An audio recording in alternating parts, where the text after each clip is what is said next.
Hello, everyone. I would like to welcome you to this month's webinar.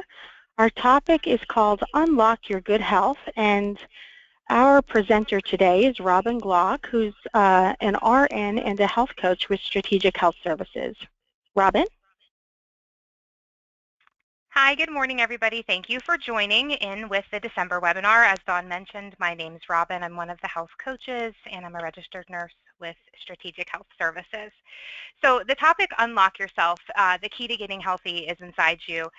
The presentation is going to cover, various areas related to living a healthy lifestyle. And I think it was a pretty good end-of-year topic to pick as we, are moving towards 2016.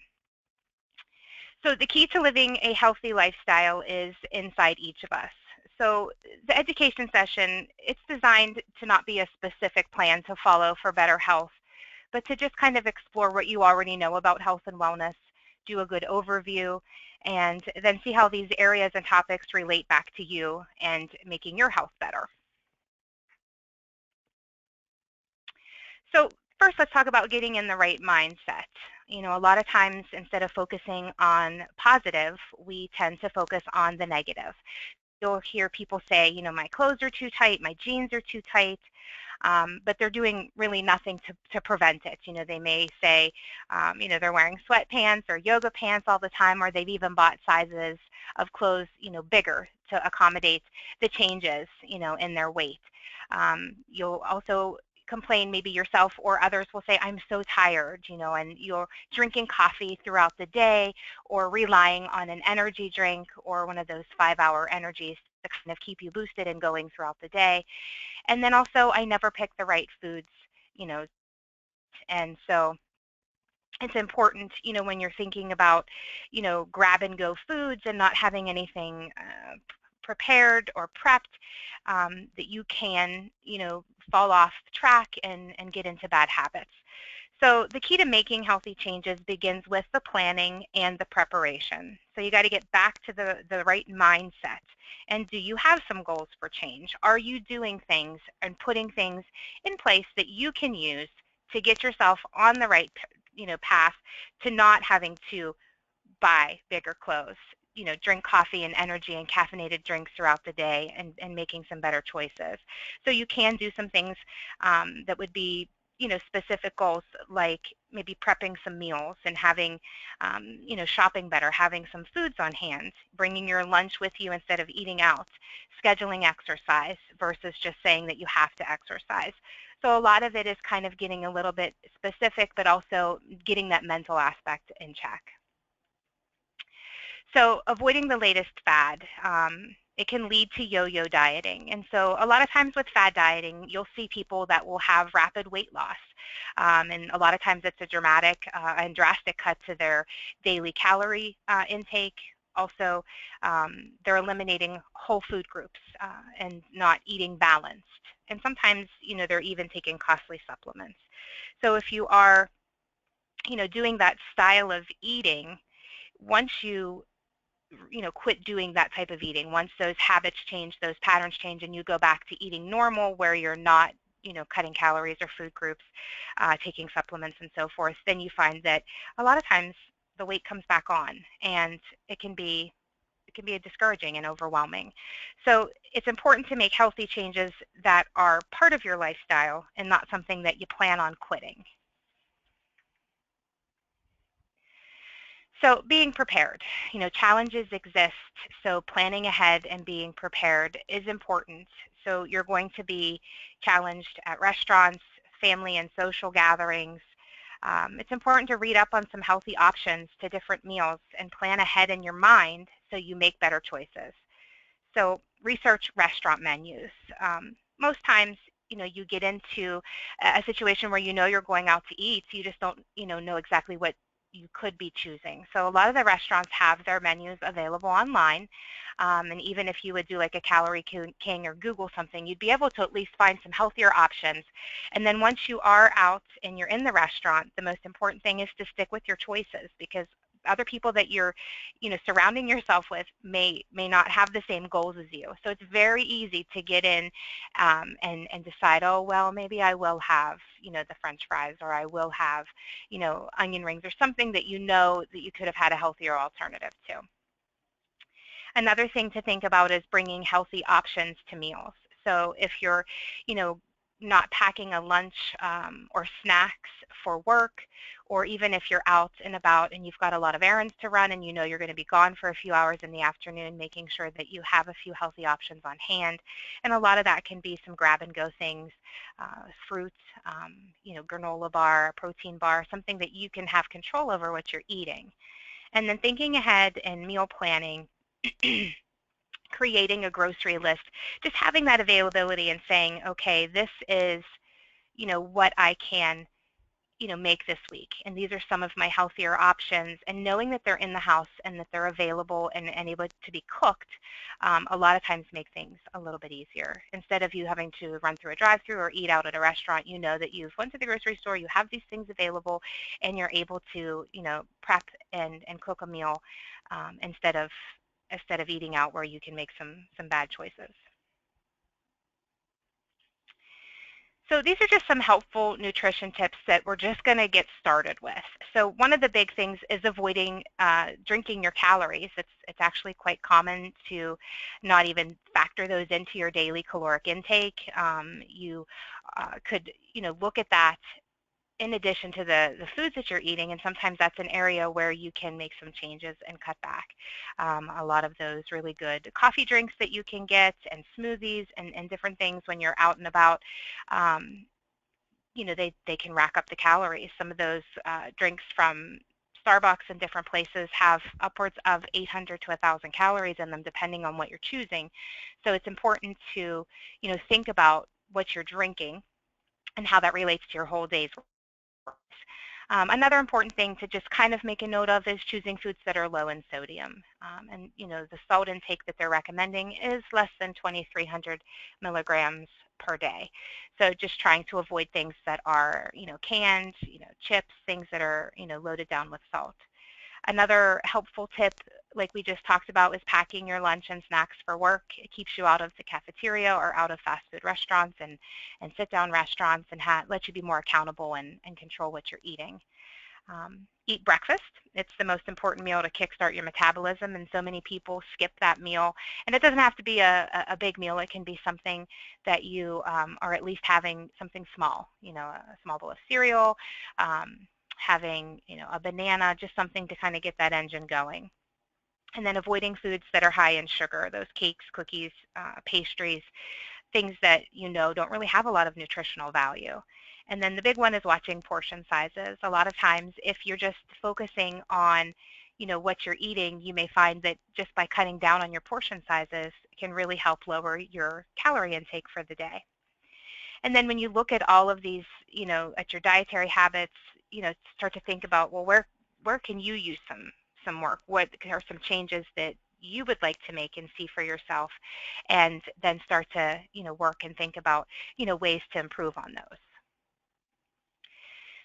So now we're going to move into taking a closer look at our foods. And so the first one that we're going to talk about is whole grains. And so what is a whole grain? It is a whole grain, contains the entire grain kernel, which is all three parts of that grain that's unprocessed. A refined grain has been milled, and that process removes the bran and the germ. So this basically gives it a better texture, a nice fine texture, improves the shelf life, but it also can remove some of the fiber, the iron, and the B vitamins. And some examples of that would be like white flour, white bread, white rice.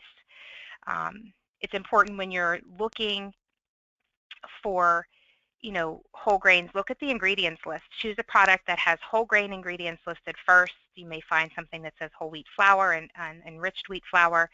And it's a lot easier to find whole grains now because there is a whole grain stamp that is on many products, and basically marketing themselves. They want you to pick their products. There's whole grain cereals, and there's pasta, and there's lots of different things, and those products will be well labeled for you to find now in the grocery store. So some simple switches that you can make to whole grain would be changing over to 100% whole wheat bread or bagels. You could switch out and use brown rice instead of white rice. You can try whole wheat or rye crackers. And then you could also look at your cereal, opt for higher fiber whole grain products, which will be labeled. And oatmeal is also a good alternative. And you can change to the whole wheat pasta as well. So that's just a little overview of grains and trying to pick the better grains because, you know, our body does need whole grains, and it's a good way to kind of, you know, think about how can I get those better ones in each day. Next is fruits and vegetables, and you know they are rich in vitamins, nutrients, antioxidants, and fiber. And you can make some simple changes to your diet that's going to help you eat a little bit better, and you know help you feel a little bit better. So a lot of times you can add fruit to cereal, yogurt, oatmeal. It's an easy way to kind of add that in the morning and get an extra serving of fruits. If you're going to be busy and you're going to be on the go carrying fruits, vegetables for healthy snacks, it's a way to take those along with you and making sure you're getting those extra servings. And if you don't have time to sit down and have a meal, it's a great way to have an apple or a banana, something that's fast and convenient. You can add extra vegetables to your breakfast through an omelet, cutting up peppers, tomatoes, mushrooms. Also, through casseroles, doing soups, stews, casseroles, all kinds of different ways to throw in a little bit more vegetables and have them cut up and ready is an easy way for you to make things. So a lot of times it's not that you wouldn't eat a salad, it's just you want to take the time to make a salad. And so if you have those things cut up and ready to go in the refrigerator, it makes things a lot more convenient. And then you can drink your fruits and vegetables. Make a smoothie or drink 100% fruit or vegetable juice. And next, we are going to talk a little bit about protein. So our body uses proteins to break down amino acids, and that promotes cell growth and repair. And the big thing with protein is that it helps you feel fuller longer, and it decreases your hunger sensation. So a lot of times you're looking at foods that are protein. You're going to look at meat, poultry, seafood, eggs, nuts, and seeds. So you want to look for some healthy protein choices, and some of the leaner cuts are what is going to be important when you're looking. So if you're looking at cuts of beef, for instance, ground sirloin is a good choice because it's lower in fat content. A lot of times when you're at the grocery store and you're looking, there's so many different percentages. There's 80-20 if you're looking at ground beef, and it's always important to try to go with the leanest, the 93% or leaner.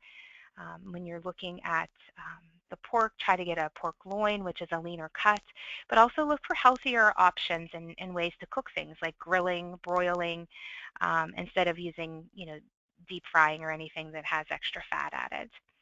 Another great thing to have on hand is chicken tenderloins, chicken breasts. They're very easy to prepare. You can add them to salads and you can make kebabs. And then seafood, fresh or frozen. Salmon's a great option because of the omega-3 fatty acid benefits, but any seafood, is going to have a good amount of protein in there. So if you like tilapia, if you're, like trout and halibut, different things that you can try to get into your diet, at least on a once-a-week basis would be great. And then if you're at the deli counter, try to choose turkey or chicken. It's a little bit leaner, and then you can also add, maybe pick a pita, a whole wheat pita, and add some extra vegetables in there. That's a great way to spice up your lunch. Hard-boiled eggs or egg whites for breakfast. And then also dairy is a great way to get extra protein in: cheese, milk, yogurt.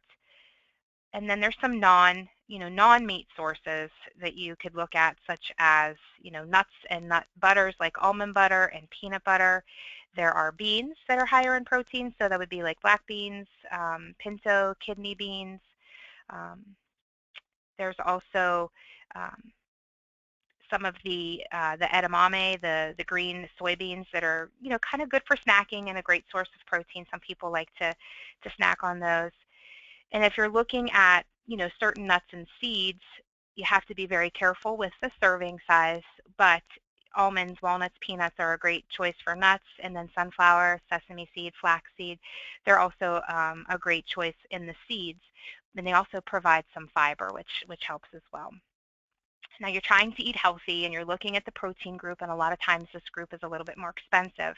So try to look for sales and stock up on some good buys and get those things, in the house and in the freezer to help keep the cost of healthy eating down.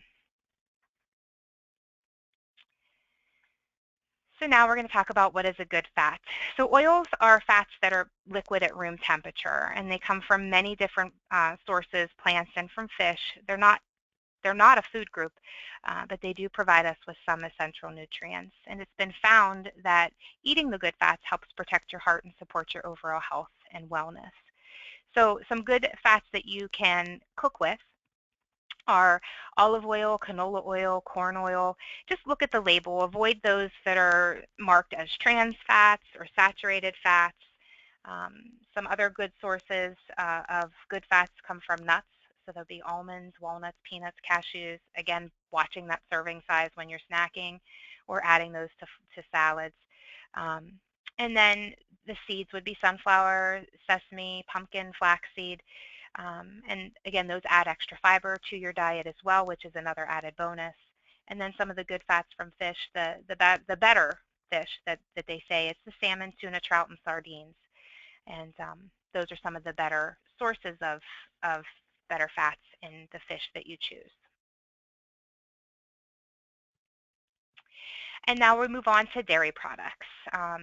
Dairy products basically are important for bone health. They provide nutrients that are important, and those nutrients are calcium and potassium, vitamin D, and protein. So when you're looking at, what are your healthier choices in this group, you want to look for the low-fat or the non-fat milk, cheese, and yogurt when you're shopping. And then read your labels. Make sure you're getting a good selection. Sometimes there's hidden cholesterol in yogurt and cheese and different things. So you want to make sure you're reading your food labels. There's also some vegan options for dairy. There's soy milk, rice milk, almond milk, and it's important to read the labels carefully. Make sure you're getting those products that are vegan, that have some calcium added, and they're fortified. So now we're going to move on to the exercise activity portion of the webinar. And, the benefits of physical activity are numerous. It increases your length and quality of life, can improve your mood, can definitely help you sleep a little bit better at night. So there's a lot of benefits for physical activity. The recommendation through the American Heart Association is to do 30 minutes, 5 days a week. And sometimes you can't, fit that in throughout the day. So they are, saying now that you can break that down into 10-minute increments, and you can do 3 10-minute sessions of exercise. So if it's something that's easier to fit in, where you can do 10 minutes in the morning, 10 minutes on a lunch break, and then 10 minutes in the evening, you're still going to get the benefits of doing that physical activity. And then, there are some benefits of tracking your exercise. There's so many things available out there, Fitbits and pedometers and different applications on your phone and such that you can track. But we also do that through the My Pathway to Health portal. And the advantage to that is that not only are you able to track your exercise with our exercise tracker and see how you're progressing, but it allows your health coach to see as well. And it's a great tool to have to be able to be accountable and be able to, let us see how you're doing and where you may need a little bit more help with staying motivated and on track. And it's important, to try to think about ways to sneak in, some exercise throughout the day in addition to what you're normally doing. And we'll talk about that with this 150 minutes and how do I fit it in. So it's important that you pick an exercise that you like and one that you've discussed with your doctor. Try something new, like maybe Zumba class or trying a Wii Fit or even a new exercise DVD. It's important to pick something that you like because you're more likely to stick with it. Walking is a great form of exercise. All you need is some comfortable shoes, and a lot of times that's, a great way to start. And getting started is a lot of times the biggest the biggest obstacle. So when you are starting out new with something, try to start out slow. Aim for 10-minute increments of exercise, just to kind of work up and build up that stamina. There are some ways to sneak in some extra exercise each day. So try taking the stairs instead of an elevator. Try parking further away at the store instead of parking really close and next to the building. Park further away at work. So if you normally have a spot that you typically go to, try to park a little bit further away. Another way that you can kickstart and get started with exercise is find somebody who has the same interests as you. Find a friend, a companion, a coworker, somebody that wants to work at exercise, and you guys can do it together. It keeps you motivated and accountable. And then another thing that I hear as a health coach is, after you get home from work, you just don't have time. You don't want to, leave your family and take the time for yourself to exercise. So try to incorporate your family into exercise. Plan some family activities that keep you active, like a trip to the zoo, playing at the park, riding bikes, all some good ways that you can incorporate your family into exercise. One of the biggest things when you're setting goals and you're talking about exercise is being specific with it. A lot of times you'll say, well, I'd like to, get to the gym 3 times this week, or I'd like to walk 3 times this week. Try to be more specific and say, okay, the days of the week that I'm going to do that this week are going to be Tuesday, Thursday, and Saturday. That way it's set in your mind, so as when Tuesday comes, you need to know that at some point during that day, you have made a commitment that you're going to exercise. A lot of times, if you're not specific with it, you'll get all the way into the end of the week and you've not had any exercise, and you don't get anything done that week. So sometimes just being a little bit more specific, whether you're mentally making a note of it or you're writing it on a calendar, some way to add that in as a scheduled appointment until you've done it for a while and you get into that healthy habit. Another thing that I like people to think about is look at work discounts on gym memberships. Your insurance may have memberships that have some discounts that go along with it. Join a walking group, even a weight loss challenge at work or through, friends, somebody that, has the same interest. A lot of times joining those types of groups can help keep you motivated.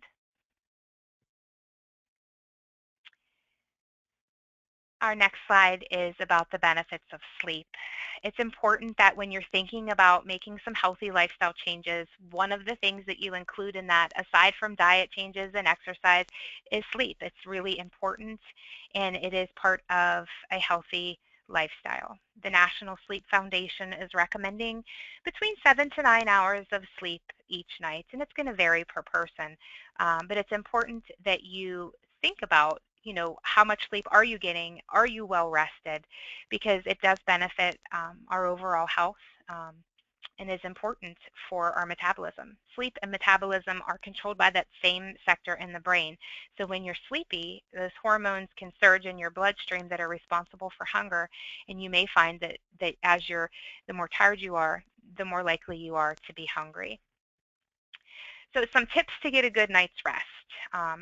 Try to have a bedtime ritual, something that's relaxing, that can help you fall asleep better. So whether you're reading a book, listening to music, whatever works for you to kind of get into that same habit every night so that your body knows you're getting ready to go to bed.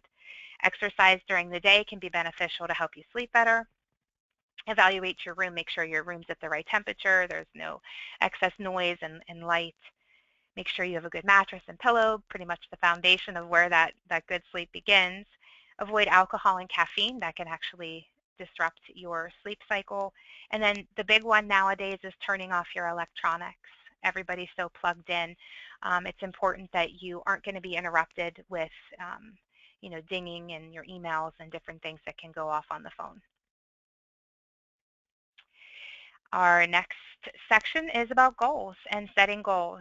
So remember, when you are thinking about goal setting, you want to be realistic with it. You want those goals to be achievable, or you're not going to be able to get where you want to be. So when you're setting that goal, define the outcome you desire as specifically as possible. So when I say that, I'm thinking, okay, you have a weight loss goal of 30 pounds. But sometimes if you break it down and you're more specific, like my weight loss goal is 30 pounds, but I'm going to do it in 5-pound increments. It's reminding yourself that you're achieving those small goals along the way. You can celebrate those small successes, and it makes the overall goal a lot easier, especially because when you get overwhelmed and you put such a high number and a high goal on yourself, sometimes it can be overwhelming and you don't complete it. So it's important to understand, when you're thinking about your health goals, how will your life change when you reach that goal?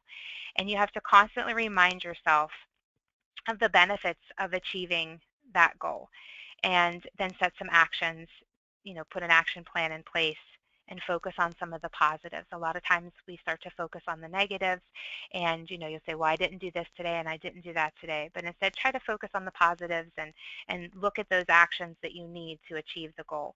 So the goal doesn't have to necessarily always be weight loss. It can be stress reduction. It can be something very simple as drinking more water. All those things that are important to you are something that you would set for yourself as goals. So, for instance, if you would like to start to exercise, be specific. Like we had talked about, Tuesday, Thursday, Saturdays are the days that I'm going to be exercising. I'm going to start out with 10 minutes each time that I do it, and then set a goal for the next week at 15 minutes. Remind yourself that, those benefits that you're going to achieve after you get to a more regular exercise routine, what are you wanting to get out of that? And that's what's important. It's important what's important to you. Everybody's goals are different. Everybody's reasons and what they're wanting out of those goals are different, but it's important that you focus on, the positives and keep that going. So one way to do that is improving your mental attitude. So trying to, talk a little bit about, what you're wanting out of each day. In the beginning, we had talked about focusing on the negatives with, things not fitting properly or, being tired all day. Now it's time to kind of look at the positive, and things that you can do for yourself. Find 2 to 3 things each day to be grateful for. So, try to think about, what's important, what would I like to get out of the day. You're going to have bumps and roadblocks along the way. There are going to be things that kind of take you out of that mind frame and can maybe put you into a negative thinking. And it's, important to bring yourself back to think positive, surround yourself with positive people. If you're surrounding yourself with negative people, people that don't really add a lot of positivity to your life, you start to develop those habits and you start to think like they do. And it's important to surround yourself with people who are positive. It helps you stay positive. Um, a lot of times people will say, well, I messed up today. I had, a donut for breakfast, and so, I'm just going to eat however I want to today because I've already messed up. And it's important that, that stumble, that roadblock that happened does not define the entire day or even the entire week. It's really easy to get off track. And, when you're thinking about having a better mental attitude, it's just about thinking, okay, that was just one meal. I can continue on the rest of my day and do well. I can continue on the rest of my day and then integrate my exercise in. There's things that you can do to kind of stay on track with the positive ways of thinking. So you think about living a mindful life, and if you focus on the present and ask yourself, what is important to you? Spend more time thinking about what you want to get out of every day. Everybody's dealing with different life pressures and stress. Take a few minutes each day, focus on yourself, even if it's just, where you're taking a few deep breaths and relaxing if you feel that you're, starting to get overwhelmed or stressed out. Take a 5-minute walk, remove yourself from a situation, maybe, call somebody that's less stressed, somebody that you can kind of rely on and count on to be a positive person. It's important to kind of live in the moment, focus on the task at hand. And it doesn't have to be, overwhelming. It can be something as simple as, I'm grocery shopping, so I'm focusing on grocery shopping and doing that in a mindful, calm way, or even something on a larger scale, like working on a big project and trying to kind of work through and keep your mind focused and not worrying so much. And a lot of times living in the moment and, keeping on track comes down to maybe spending a little bit more time unplugged each day. You know, a lot of times you're at the restaurant, you see a family of, you know, sitting at a table to eat, and everybody's faces are down, and they're in their phones and their iPods and different things. And sometimes just unplugging from those and saying, okay, there's going to be times each day where I'm not connected to those devices, and that can help you feel a little bit more in tune with what you need and with what your family needs. So at the end of the day, a healthy lifestyle includes healthy habits. So good food, good sleep, good exercise, good relationships, and that all leads back to a great you. So remember, you're not alone on the journey towards better health. You do have a health coach. We are available for education, support, encouragement as you're working towards health goals. The My Pathway to Health website has a lot of resources available. We have the health library, health trackers, and the most important one is your health coach. You know, reach out, call your health coach, send a message through the secure messaging, but just know that we're here, and especially as we're moving into the end of the year and people are focusing on some positive changes moving into the new year, just know that your health coach is available. I want to thank everybody for joining in on the December webinar. I appreciate you taking the time out of your busy day, and I hope you enjoyed it. Thanks.